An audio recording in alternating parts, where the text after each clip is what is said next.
Selamat datang di channel ID Sejarah, channel yang membahas mengenai materi pelajaran sejarah di tingkatan SMA.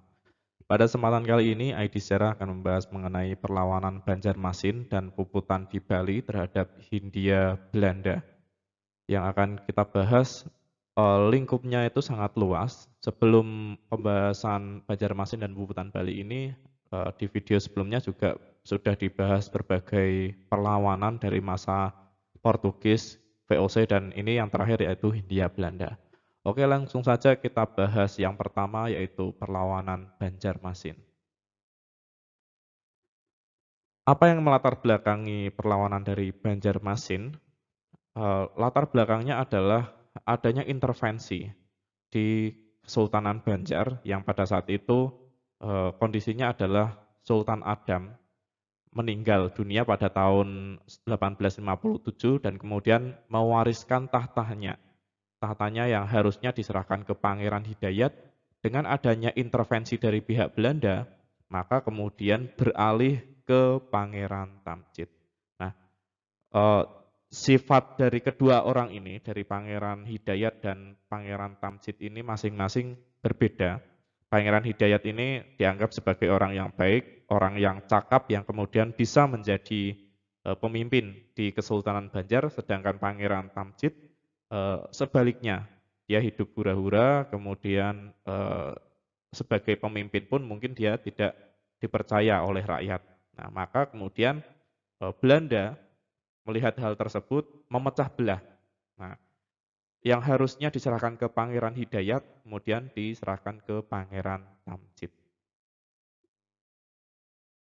Cucu Sultan Adam selaku sultan di Kesultanan Banjar itu ada dua orang, yaitu Pangeran Hidayatullah, yaitu putra Sultan Muda Abdurrahman dengan permaisuri putri keraton Ratu Siti, putri dari Pangeran Mangkubuminata.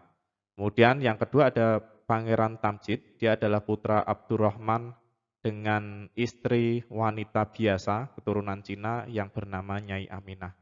Nah, kedua orang inilah yang kemudian meneruskan tahtanya.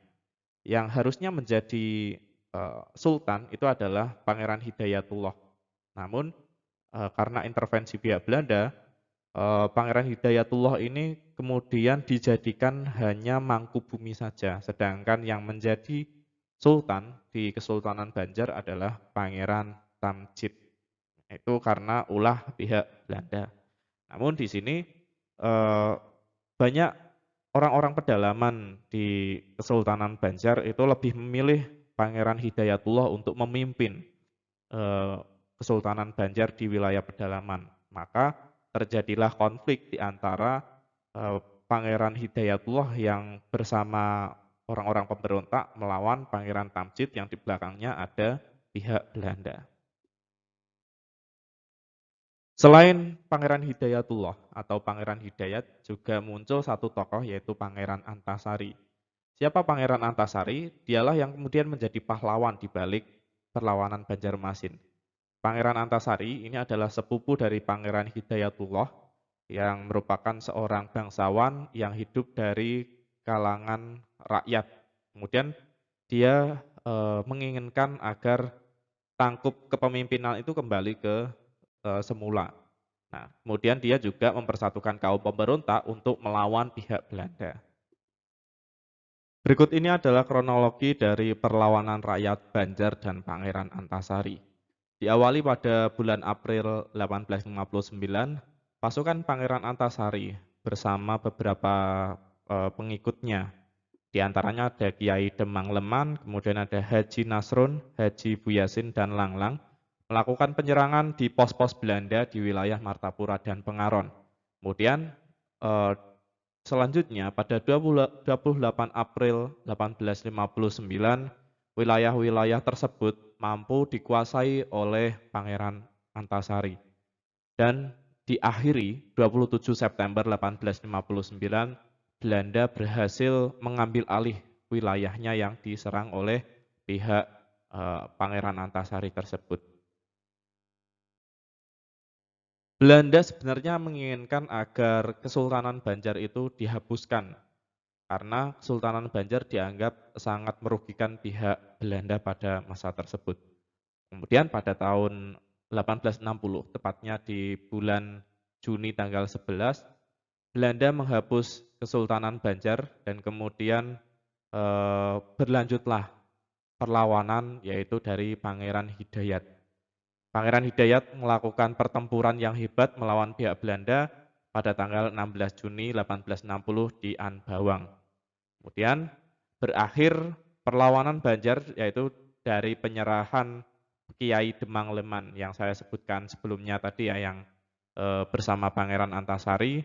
Hal tersebut mempengaruhi kekuatan dari Pangeran Antasari yang terjadi pada 2 Oktober 1860.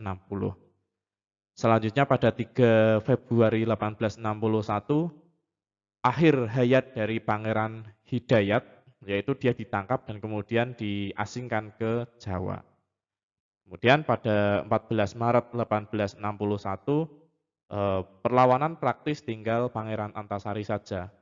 Pangeran Antasari kemudian dinobatkan sebagai pemimpin tertinggi dengan gelar Panembahan Amiruddin Khalifatul Mukminin. Nah, dengan gelar tersebut dia menjadi satu-satunya pihak yang kemudian menentang pihak Belanda di Kesultanan Banjar. Bagaimana akhir dari perlawanan Pangeran Antasari? Dengan semakin terjepitnya pergerakan dari Pangeran Antasari, maka kemudian memutuskan agar melakukan perang gerilya. Hal tersebut kemudian diperparah dengan adanya wabah penyakit yang melanda di wilayah pedalaman ketika melakukan perang gerilya.